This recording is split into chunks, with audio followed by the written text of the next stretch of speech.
Welcome to 755 Live, about 5 minutes of what Jesus said.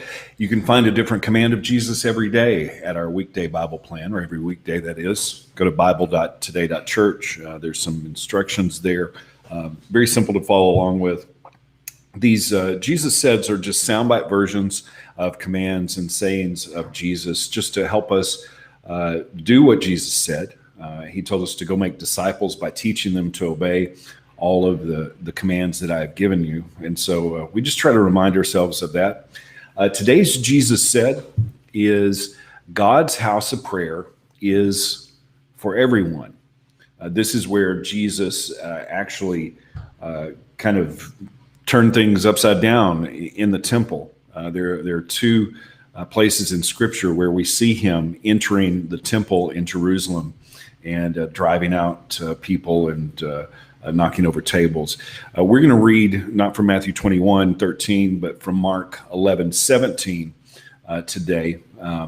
And I want to start with verse 15 just to kind of give us some context from Mark 11. When they arrived back in Jerusalem, Jesus entered the temple and began to drive out the people buying and selling animals for sacrifices. He knocked over the tables of the money changers and the chairs of those selling doves. And he stopped everyone from using the temple as a marketplace. He said to them, "The scriptures declare, my temple will be called a house of prayer for all nations, but you have turned it into a den of thieves." This is, it seems kind of out of character to see Jesus, who talked a lot about love and loving your enemies and doing good things for everyone. But he gets to the temple in Jerusalem, and he gets angry. He's upset at what is happening there, and he begins to drive out the things in the temple that weren't like what God originally commanded. Now, it's difficult for us as Western Christians who understand church a certain way. It's difficult to us to understand just all of the reasons why Jesus was upset at what was happening. But people would come to Jerusalem from many, many different areas, and some would travel, hundreds of miles to get there. And so there were certain laws in the Old Testament, so certain rules that God had given about bringing sacrifices to the temple. And these sacrifices were supposed to be the best.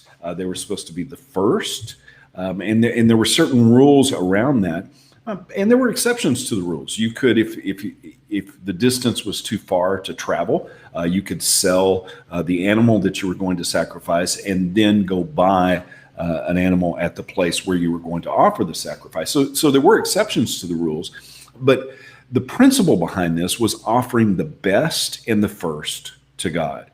But what was happening in the temple?